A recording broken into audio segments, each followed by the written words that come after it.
coração cheio de gratidão, cheio de alegria. Para mim é uma honra estar compartilhando a palavra de Deus, uma responsabilidade aqui no aniversário da nossa igreja irmã, a Igreja Logos. É uma alegria também estar aqui com o Papa Jim, a Mama Ellen. Já estou a aprender. Inclusive o Papa Jim vai estar com a gente aí em breve. Mas realmente, enquanto você orava, Pastor Sete, eu sentia exatamente aquilo que foi mencionado, essa bênção geracional, que vem de um pai para um filho e para um neto. E aí naquele momento o Senhor me lembra quando Isaac ele começa a cavar os poços que haviam sido soterrados, os poços de Abraão. E eu quero, na verdade, pode tomar o teu lugar? E eu sinto que realmente existe um convite da parte do Senhor para uma temporada de um grande avivamento. Fala comigo, avivamento. Quantos creem que o Senhor quer liberar um grande avivamento sobre Portugal? E quando nós falamos de avivamento, nós estamos mencionando 3 etapas. Fala comigo, despertar da igreja. Fala comigo, grande onda de salvação. E transformação social. Então, quando nós falamos de avivamento, quando nós ouvimos a palavra avivamento, e eu sou completamente carismático, eu creio no mover do Espírito Santo, eu sou completamente dependente do Espírito Santo. Quem aqui é dependente do Espírito Santo? A melhor pessoa para a gente depender é a pessoa do Espírito Santo, que não é somente um poder, um fogo, uma energia, é uma pessoa. Nós dependemos dele. Agora, o avivamento, ele não é, quando nós olhamos para a história do avivamento, ele não é apenas, e eu sou totalmente a favor do mover, mas não apenas pessoas a cair no chão. E eu caio no chão, eu já tive encontros com Deus de ficar 2 horas caído, chorando, a dar risada, a tremer. Quem que já passou por essas experiências com o Espírito Santo? E é bom, né? Fala a verdade. Quem que está com expectativa que hoje seja uma experiência assim? Repita comigo, Espírito Santo, eu te dou total liberdade. Encontra-me esta tarde. Você tem ideia naquilo que você acabou de orar, né? Eu creio que essas são manifestações e experiências com o Espírito Santo, mas a verdade é que não pode acabar em uma experiência. Nós vemos em Atos capítulo 2, a palavra diz que todos estavam juntos, quando de repente um som de um vento impetuoso encheu a casa em que eles estavam assentados, e foram vistas sobre eles línguas repartidas como de fogo, e todos, fala comigo, todos foram cheios do Espírito Santo e começaram a orar em outras línguas, conforme o Espírito os capacitava. Fala comigo, capacitação. Então, quando o Espírito Santo me encontra, não é para que eu tenha apenas uma experiência, não é para que apenas eu sinta, falando para jovens aqui também, uma vibe, um fogo. Não, quando Ele me encontra, Ele quer me capacitar. Capacitar para quê, Eduardo? Para a igreja da segunda-feira. O que é a igreja da segunda-feira? É a igreja que entende que esses momentos como conferências ou as nossas celebrações de domingo é como aquele momento no cenáculo. O que era o cenáculo? O local, o sítio. Estou bem em português. O sítio onde eles estavam reunidos. Eles estavam a orar, estavam clamando, pedindo, Espírito Santo, nós queremos a Tua presença. Eles estavam reunidos quando de repente, o vento, a presença do Espírito Santo, a glória de Deus, aquilo que Jesus havia prometido, Ele diz, olha, eu irei ao Pai, mas eu rogarei ao Pai e Ele vos dará outro conselheiro, o Espírito da verdade, que o mundo não pode receber, mas Ele habita entre vós e estará em vós. Repita comigo, o Espírito Santo habita em mim. Quem crê que isso é uma boa notícia? que o Deus que criou os céus e a terra escolheu você para habitar. Então, naquele momento de Atos 2, é o cumprimento da profecia de Joel. Que profecia de Joel? Joel havia profetizado: nos últimos dias eu derramarei do meu espírito sobre toda a carne, os meus filhos e filhas profetizarão, os velhos terão sonhos e os jovens terão visões. O que eu amo é que o avivamento inclui todas as gerações. Não é assim, eu vou usar só os jovens. Não. Os velhos terão sonhos, os jovens terão visões. É Deus conectando o pai, o filho, porque Deus é um Deus de gerações, é um Deus de Abraão, de Isaac e de Jacó. E eu creio que existem sementes que foram plantadas nessa terra, através do Papa Jim, da Mama Ellen e de tantos outros homens e mulheres de Deus, que semearam nessa nação, e está chegando um tempo de colheita.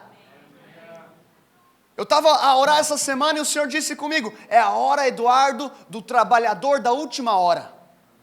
O que é o trabalhador da última hora? Aquele que chegou na última hora, ele trabalha e ele recebe a mesma recompensa. Sabe por quê? Porque está chegando uma grande colheita e o Senhor está convidando: quem quer ser o meu trabalhador? E você não precisa de um microfone. Você pode ser um missionário no seu mercado de trabalho, em uma universidade. Na verdade, eu comecei o meu ministério em uma universidade. Você pode começar na tua família, no teu bairro. Eu gosto muito de falar para jovens que chegam assim: Eduardo, eu quero ser um missionário. Deus me chamou para a China. Eu falei: cara, que legal. E o que você está fazendo hoje? Como assim? Está estudando mandarim? Tirou o passaporte? Não, eu estou esperando chegar, vai chegar um momento que Deus vai me enviar para a China. Tá bom, então faz o seguinte: procura o primeiro restaurante chinês na sua cidade, e você vai falar para aquele garçom chinês o quanto que Jesus o ama. Quem está comigo aqui? Por que eu estou falando isso? Porque o avivamento, a hora é agora.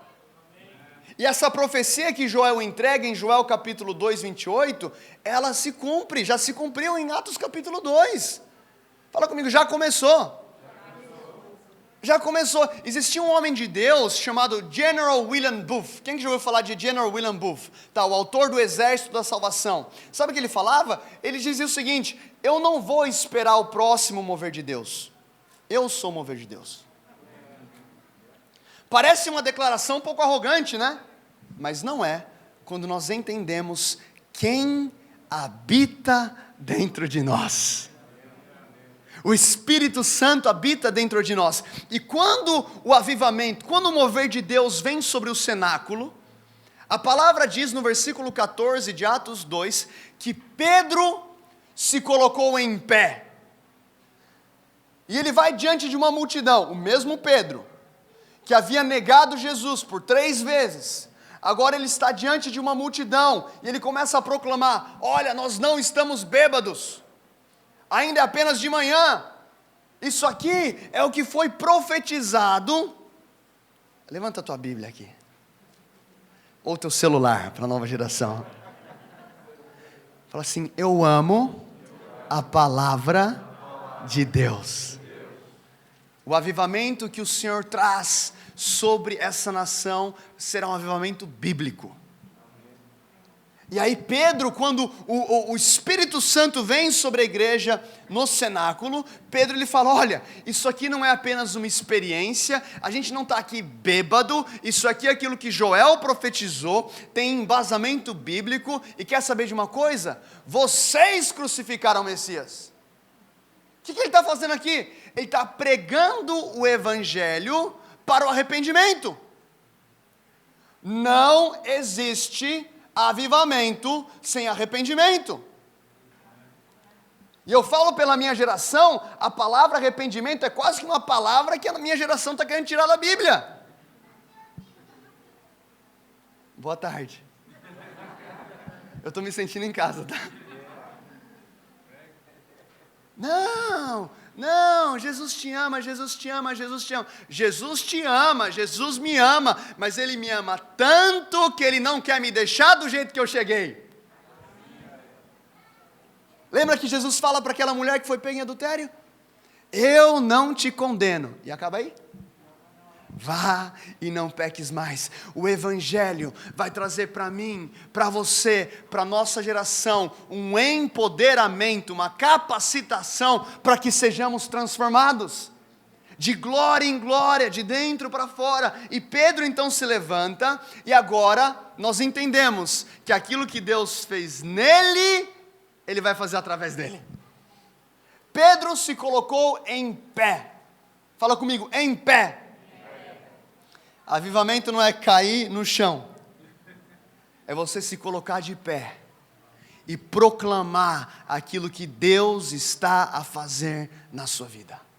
E eu creio que o Senhor está levantando a nossa geração com um grande despertar, uma pregação de arrependimento, de consagração, de jejum, de oração. A igreja vai se levantar. Existe uma profecia em Isaías capítulo 60, e o profeta Isaías ele diz: densas trevas cobrem os povos. Quem concorda comigo que o tempo em que nós estamos vivendo, isso eu falo de maneira global, é um tempo de trevas? Quem que pode concordar comigo? Tá, seja na mídia, seja nas escolas, seja nas ruas. Parece que o tempo, e eu sou jovem, mas parece que eu penso assim, cara, talvez 20 anos atrás as coisas não eram tão liberais como no tempo de hoje. Agora, por que eu estou trazendo isso? Porque diante de densas trevas, como Isaías diz, ele fala o seguinte: densas trevas cobrem os povos, mas a glória do Senhor será vista sobre ti. Quem pode dizer um amém para isso? O que Isaías está dizendo aqui é assim: olha, você tem duas opções, ou você se esconde na bolha gospel, se ao menos eu conseguir sobreviver até domingo que vem. Pode ser sincero, quem já viveu o cristianismo assim? Eu já vivi. Ou a gente entende que nessa temporada de densas trevas, é a temporada onde o Senhor está liberando algo fresco e poderoso sobre a igreja de Jesus, para que nós possamos nos levantar e resplandecer a glória de Deus. Eu lembro quando eu pedi a minha esposa em casamento, e quando Deus falou, na verdade eu ainda namorava ela, e o Espírito Santo falou comigo: eu vou acelerar o seu casamento. E eu era um estagiário, não sei se é essa palavra que usa aqui, estagiário, eu ganhava bem pouco, e eu fui fazer a conta, eu falei assim: Deus, se o Senhor acelerar o meu casamento bem acelerado, eu vou casar tipo em 2033. Naquela semana um amigo meu me liga e ele fala assim: Eduardo, eu estou te ligando porque eu tive um problema. Eu falei: pode falar. Eu tive uma promoção no meu trabalho, e eu não sei o que fazer com o dinheiro a mais que eu recebi. Eu falei: que problema, né? É cada problema bom que Deus traz. E eu estava orando aqui no meu quarto, e o Senhor falou para mim que esse dinheiro que entrou é para ofertar na tua vida, mas é uma oferta específica para você comprar a aliança de casamento da Kristen. Ele falou assim: um detalhe, eu sei que esse é um detalhe importante. Quando Deus falou que ia acelerar o casamento, o que eu fiz? Entrei no Google. Quem aqui vai medir a sua fé no Google às vezes? Aliança, né, cultura americana, aliança com diamante. Aí quando eu vi o preço, eu falei assim: deixa quieto, é só um detalhe, a aliança é só um detalhe. O que importa é o amor. E nessa ligação, meu amigo me disse: eu quero honrar a cultura americana e compra a aliança com diamante que você quiser, porque eu vou pagar. Quem pode dizer glória a Deus por isso? Deus ama a família, não é mesmo? Só que quando você vai comprar uma aliança de diamante, ou um anel, aquele vendedor ele estende um pano preto, e diante daquele pano preto, ele coloca aquela aliança ou aquela pedra preciosa. Quem que já viu isso acontecer? Por que ele faz isso? Por que o pano é preto e não é branco? Para brilhar mais? O contraste da escuridão ressalta a preciosidade daquele material. Densas trevas cobrem os povos. Uau! mas a glória do Senhor será vista sobre você.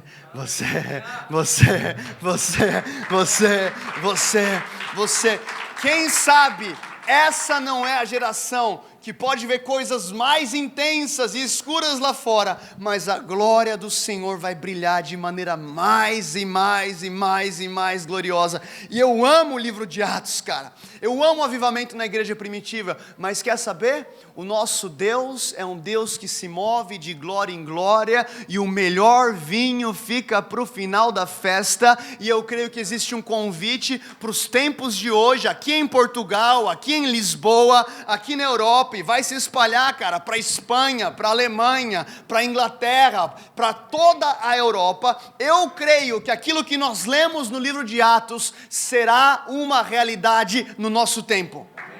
Eu creio. Eu queria que você abrisse comigo em Lucas capítulo 5. Lucas capítulo 5, versículo 15. Aqui Jesus está em Cafarnaum, uma cidade onde muitos milagres aconteceram, muitas maravilhas foram feitas em Cafarnaum. E lá no versículo 15 a palavra diz: e a sua fama, porém, se propagava ainda mais, e grandes multidões se ajuntavam para ouvi-lo e para serem por ele curadas de suas enfermidades. E ele se retirou para os desertos a fim de orar.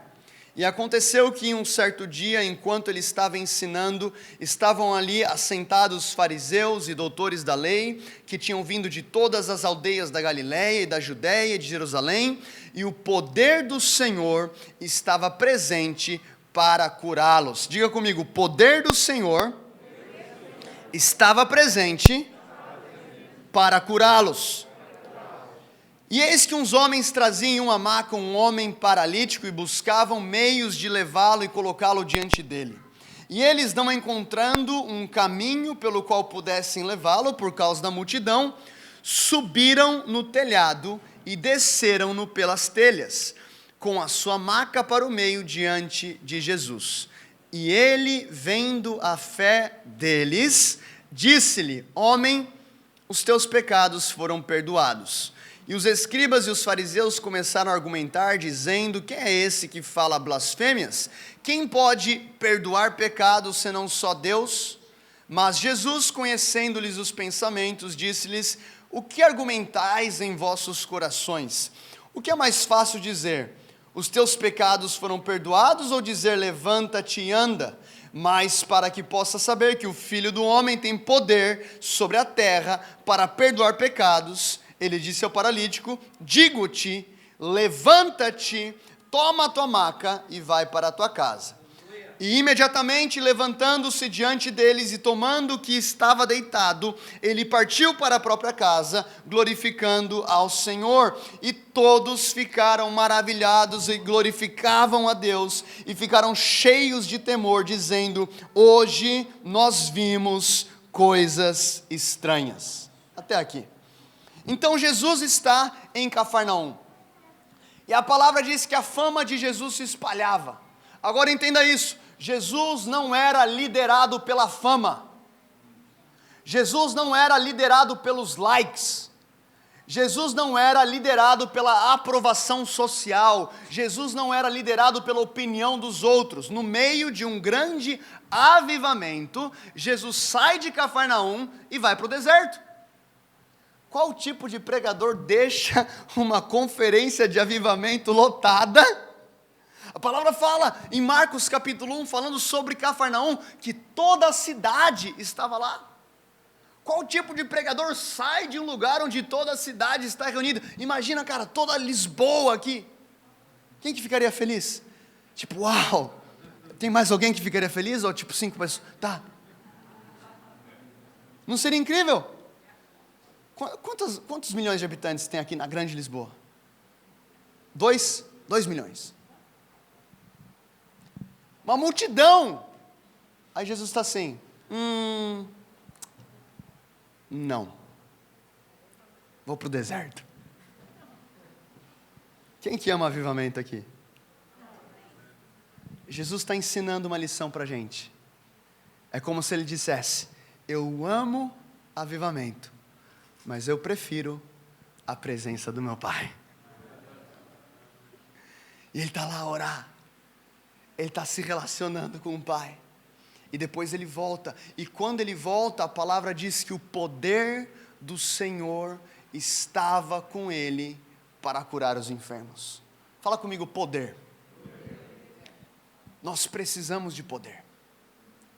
É por isso que Paulo diz aos Tessalonicenses e aos Coríntios: eu não vim a vocês com palavras persuasivas de sabedoria humana, mas com o poder de Deus. Uma vez perguntaram para Billy Graham, o grande evangelista, como que você se prepara para uma cruzada? Ele falou assim, 3 maneiras: oração, oração e oração. Vocês são bons, hein? Oração, oração, oração. Charles Spurgeon dizia: eu prefiro ensinar um homem a orar do que 10 homens a pregar. Sabia que os discípulos entenderam isso? Em Lucas capítulo 11, eles chegam para Jesus e dizem: Jesus, ensina-nos a pregar? Ensina-nos a curar os enfermos? Ensina-nos a ter seguidores? Ensina-nos a orar. Eles sabiam. Jesus, se eu tiver o estilo de vida de oração que o Senhor tem, eu vou ter os resultados que você carrega. E aqui Jesus deixa uma cidade em avivamento, ele vai para a presença do Pai, como se estivesse a se abastecer. Sabe qual que é o nosso problema muitas vezes como cristão? Eu falei isso recentemente, que nós queremos correr a nossa jornada de fé com um depósito vazio, sem gasolina, ou gasóleo que fala aqui, né? Eu estou aprendendo ainda, estou a aprender. E é por isso que Jesus diz o seguinte: olha, vocês vão por todo mundo, ide por todo mundo, pregar o evangelho a toda criatura. Mas do outro lado ele fala assim: olha, espere em Jerusalém, até ser revestido de poder do alto. Eu imagino tipo Pedro assim confuso, né? Senhor, o Senhor acabou de falar para ir por todo mundo, agora tem que ficar em Jerusalém. E aí nasceu aquela música: Should I stay or should I go? O que eu faço? Ir por todo mundo é a sua missão. Fala comigo, eu tenho uma missão. O seu mundo pode ser o seu bairro, a sua empresa, a sua cidade, a sua nação. Ir por todo mundo. Ficar em Jerusalém é a nossa condição. Nós não estamos preparados para a missão se não estivermos cheios da presença do Espírito Santo, cheios do poder do alto. Finney dizia o seguinte, Charles Finney: a nossa maior necessidade nos dias de hoje é poder do alto. E sabe de uma coisa? Ser cheio do Espírito Santo, isso é algo que me confronta quase que diariamente, não pode ser apenas uma experiência que acontece uma vez por ano. Não seria lindo se você pudesse abastecer ou encher o depósito do teu carro uma vez por ano? Glória a Deus. Seria lindo, né? Mas não é assim. E quando a gente vem, eu quero que você venha comigo, coloca o dedo aí em Lucas 5, vem rapidinho comigo para Atos 4. Atos capítulo 4, versículo 31. A palavra diz o seguinte: e tendo eles orado, foi abalado o lugar em que eles estavam reunidos, e todos foram cheios do Espírito Santo e anunciavam a palavra de Deus com ousadia. Fale comigo, cheios do Espírito Santo. Mas Eduardo, eles não foram cheios em Atos 2? Foram. Por que os discípulos estão sendo cheios em Atos 4? Porque ser cheio do Espírito Santo não é um evento, é um estilo de vida. Teve Atos 2, teve Atos 4, teve Atos 5, teve Atos 9, é uma jornada.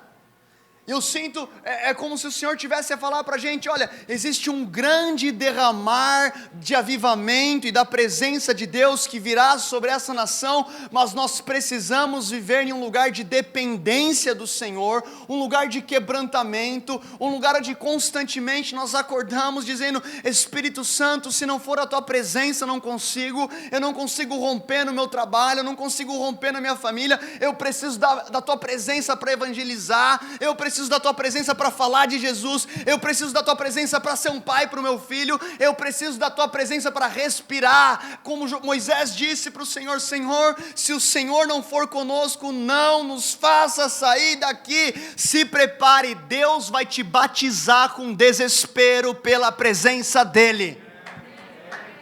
Deus vai colocar no meu e no teu coração um desespero pela presença de Jesus, onde você pode estar em Cafarnaum, no meio de uma multidão, e você fala assim, não, o Pai está me chamando, espera um pouquinho, eu preciso orar, eu preciso ler a Bíblia, eu preciso estar na presença de Deus, e de repente você vai estar no teu carro, no teu automóvel, a dirigir, e buf, a presença de Deus vai invadir o teu carro. Quem que já foi encontrado pelo Espírito Santo no teu carro? Que essa semana seja uma semana de encontros sobrenaturais sobre as nossas vidas. Que o Espírito Santo venha nos encontrar. Agora, quando Jesus volta, tem poder. E eu creio, meu irmão, eu creio que a nossa geração precisa de manifestações de poder. Porque o que vai convencer o mundão lá fora não vai ser a filosofia, não vai ser, talvez eles podem não concordar com a minha teologia, podem achar que eu sou um pouco conservador demais, mas chega na hora do vamos ver, meu irmão, eles também precisam de um milagre. Eu lembro, cara, quando eu estudei, estava na universidade e tipo, a galera ficava lá, não, o Eduardo é o pastorzinho. Aí chegava na semana de prova, ficava todo mundo assim, de exames, Eduardo, você consegue, cara, orar por mim, liberar aquela energia? Tipo, agora você quer. Eles precisam. Talvez não tenha a linguagem que a gente entende, talvez eles vão falar, glória a Deus, eu preciso de um clamor, varão. Não vão ter a linguagem que a gente tem, mas eles precisam. Só que eles precisam de poder. Da palavra, é uma geração que se move na palavra e no poder. Eu creio nisso, eu creio que existe um convite. E quando a gente vê aquele homem que era cego de nascença, que ele tem um encontro com Jesus, e Jesus abre os olhos dele, e aí os fariseus estão doidos, tipo, quem que é esse cara que te curou? Foi Jesus. Mas ele é pecador. Sabe o que ele diz? Se ele é pecador, eu não sei, eu era cego e agora eu vejo. Tipo, o cara pode ser ateu, até ter um milagre sobrenatural encontrando a família dele. E quem que é o agente do milagre? Você. É por isso que Jesus disse, eu estou indo ao Pai. Como que dizendo, eu concluí a minha missão, mas eu orarei ao Pai e Ele vos dará outro conselheiro. Ele está entre vós, mas Ele estará em vós. Ele está entre vós, vocês percebem, está entre vocês, mas vai chegar um momento que Ele vai estar em vocês. Diga comigo, Espírito Santo, eu quero te perceber. Ele está aqui. O Espírito Santo está aqui. E aí Jesus está na casa, e existe uma multidão naquela casa, e de repente 4 amigos trazem um paralítico. Quem aqui tem pelo menos 4 amigos que amam Jesus? Levanta a mão. Tá. Essa é a importância de você estar conectado no corpo de Cristo. Você está caminhando com pessoas que amam Jesus. Sabe por quê? Porque aquele homem, aquele paralítico, ele não conseguia chegar na casa, mas ele se cercou de pessoas que poderiam auxiliá-lo. Sabe qual que é um desafio da nossa geração? Eu muitas vezes tenho a tendência a procurar pessoas que estão passando pela mesma dificuldade do que eu, e assim eles conseguem se familiarizar com o meu problema. Eita! Aquele homem entendeu, olha, eu não consigo andar. Eu estou paralisado. E talvez possa estar alguém aqui, talvez paralisado na fé. Está estagnado, você não consegue crescer. Não tem problema, não pare, não desista. Se cerque de pessoas, fala, cara, meu irmão, me ajuda. Eu preciso ser vulnerável com você, eu preciso abrir o meu coração, eu preciso de uma oração, me leve para aquela casa. E os 4 vão lá. Chegam naquela casa, tem tanta gente, mas tanta gente, que eles não conseguem entrar. Diante de uma multidão que fechava a porta, você tem 2 opções. Ou você volta para casa, pensando, not today, hoje não. Ou você pode pensar, eu vou continuar batendo na porta. Alguém está me entendendo aqui? Que Deus está nos convidando para um lugar de perseverança. E cara, tem que ser 4 amigos doidos. Eu fico imaginando o cara na maca, e aí um vira para o outro assim, ó, a porta está fechada. Você está pensando a mesma coisa que eu? Você topa? Topa. E você? Tamo junto. Aí o quarto já não tem nem o que falar, né? Tem que ir. Quem sabe as portas fechadas não estão nos convidando para céus abertos. Eles sobem naquele telhado. E aí, meu irmão, é o momento mais estranho dessa história. Se a casa estava cheia, você tem que entender comigo que tinha gente embaixo do telhado. O telhado naquele tempo não é o telhado bonitinho que a gente vai tirar telha por telha, né? Não, cuidado com o pessoal lá embaixo. Era uma mistura de madeira e barro. O que os caras fazem para quebrar? Aí o culto de avivamento rolando e começa. Imagina aqui, 7. Alguém batendo aqui em cima. Sabe o que isso quer dizer? Que antes do milagre, Deus vai romper nas nossas vidas o temor dos homens. Para pensar que esses 4 não pediram permissão. Tipo, por favor, eu posso subir no telhado da tua casa e quebrar o teu telhado? Qual que é a resposta lógica que você daria a uma pergunta dessa? Não. Não pode. Só que esses 4 entraram em um nível de desespero, não por eles, por aquele que estava paralisado. Às vezes é mais difícil a gente sair de um lugar no cristianismo, onde eu oro por mim, jejuo por mim, o meu romper, o meu chamado, a minha vida, o meu ministério. Aqueles 4 estavam clamando, crendo, perseverando pelo romper daquele que estava paralisado. Deus está nos levantando como uma geração que vai olhar para aquele que está paralisado e dizer, hey, se você quiser, eu subo esse telhado por você, eu vou quebrar esse telhado para você, até você... E o que eu amo nessa história é que quando aquele homem ele é baixado do telhado, ele para diante de Jesus. Você parou para pensar que se ele entrasse pela porta, ele não chegaria em posição tão estratégica? O telhado fez com que ele baixasse diante de Jesus, e aí a palavra diz, e Jesus, vendo a fé deles, fala comigo, deles. Não era só do paralítico, deles. Alguém já viu fé? Como é que você vê fé? Alguém já viu uma fé indo para o mercado, para o continente? Você não vê fé. Como é que Jesus viu fé? Jesus viu fé através de um telhado quebrado. Como que o Senhor vê fé? Através de um passo prático. É quando eu saio de um ambiente apenas de oração, um ambiente apenas e às vezes a nossa oração nos coloca, e eu sou completamente a favor de oração, vocês perceberam, mas a gente ora tanto que a gente entra em um lugar de passividade. Tipo, não, se Deus quiser, Ele vai fazer a vontade. Ele quer. Tipo, Deus, eu oro, transforma essa pessoa que está passando do meu lado com uma enfermidade. Ele quer, só que Ele está falando assim, hey filho, agora é com você. Tem alguém que está sendo confrontado aqui hoje?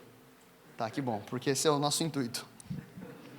Como que a gente vê fé? Através de uma ação prática. Eu quero que você abra aí comigo em Hebreus capítulo 4, versículo 2.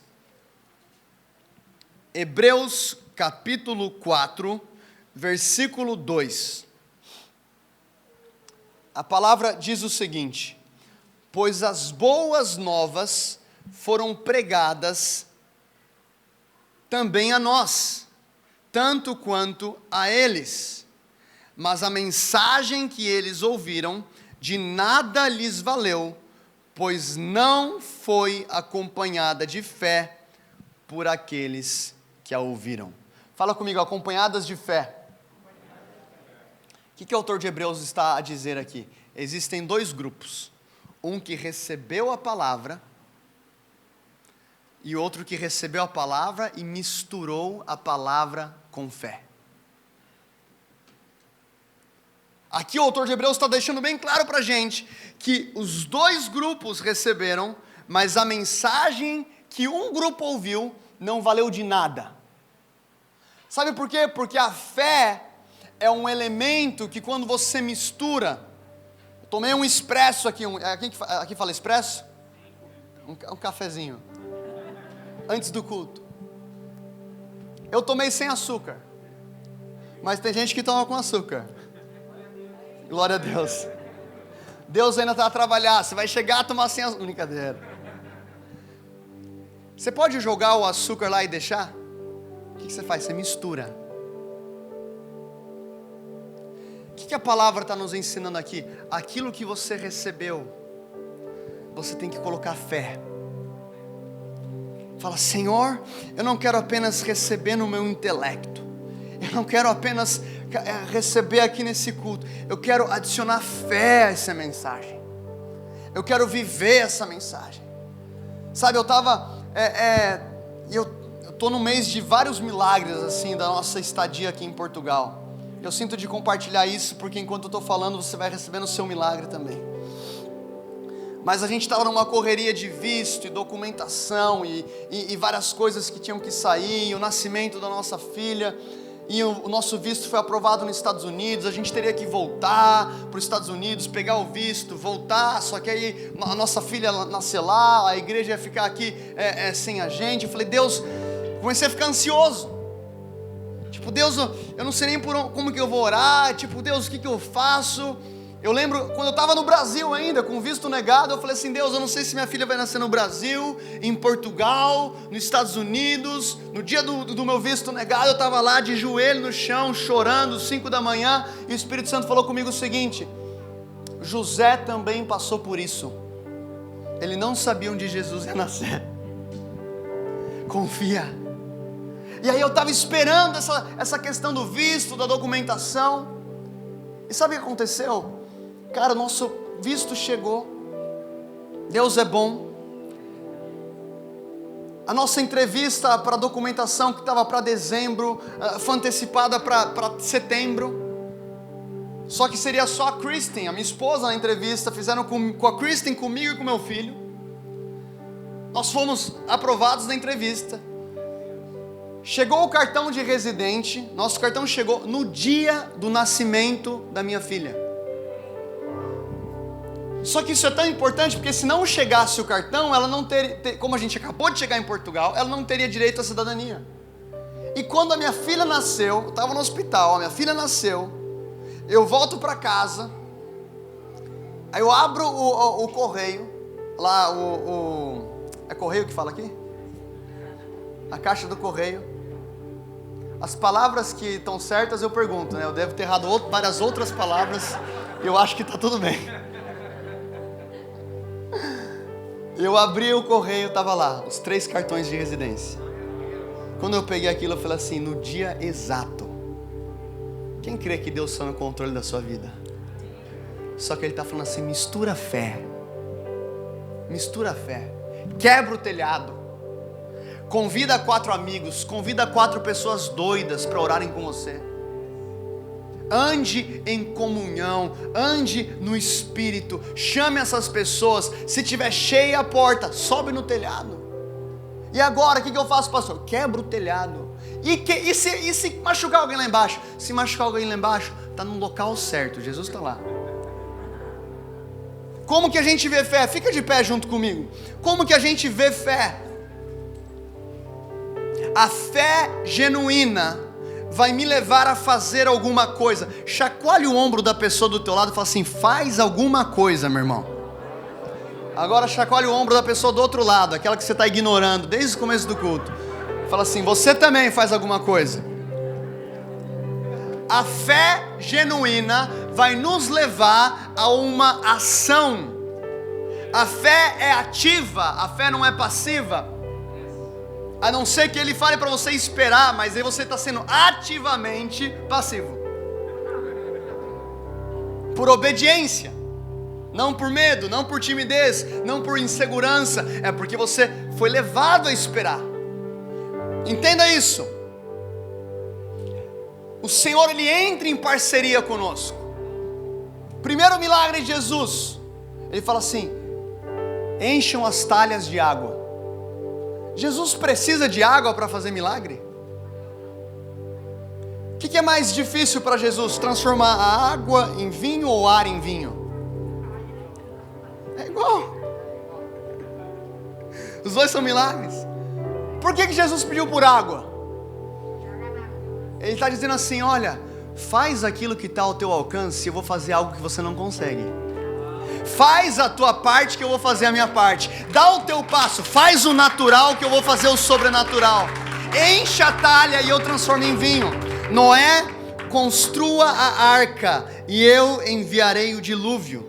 Moisés, levante o cajado e eu abrirei o mar. Josué, brade e eu te darei a cidade. Viúva, derrame o azeite e eu multiplicarei. Naamã, desça 7 vezes e você ficará curado. Davi, vá para a batalha e eu te darei o gigante. Canta, ó estéril, canta aquela que nunca teve filhos e o Senhor traz o milagre. Isaías 54. Pedro, vem até mim. E aí ele andou sobre as águas.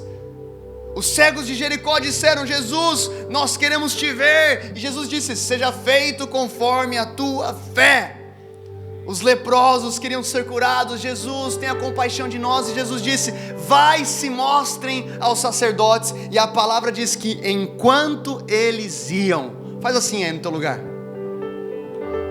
Enquanto eles iam, foram curados. O milagre às vezes não acontece right away, no momento, acontece enquanto você caminha em obediência, enquanto você recebe aquela palavra. Eu ainda não fui curado, mas eu não vou ficar esperando aqui na presença de Jesus, porque Ele me falou para me mostrar ao sacerdote, Jesus, eu ainda não recebi, mas eu tenho a palavra. E eles foram, e enquanto eles iam, foram curados. Faça o natural e Deus vai fazer o sobrenatural na tua vida. Aquela mulher com fluxo de sangue por 12 anos, ela vai na multidão, empurrando a multidão, pensando, se ao menos eu tocar nas orlas de Jesus, eu serei curada. E quando ela toca nas orlas de Jesus, Jesus fala assim, quem me tocou? E os discípulos, Jesus, tem uma multidão te tocando. Alguém me tocou, porque de mim saiu poder. O que Jesus está afirmando aqui? Ele está dizendo, uma multidão está aqui, muitas pessoas me tocam, mas alguém me tocou com fé, alguém me tocou com expectativa, alguém me tocou com fome, alguém quer mais da minha presença, alguém me tocou esperando receber um milagre. Quem me tocou?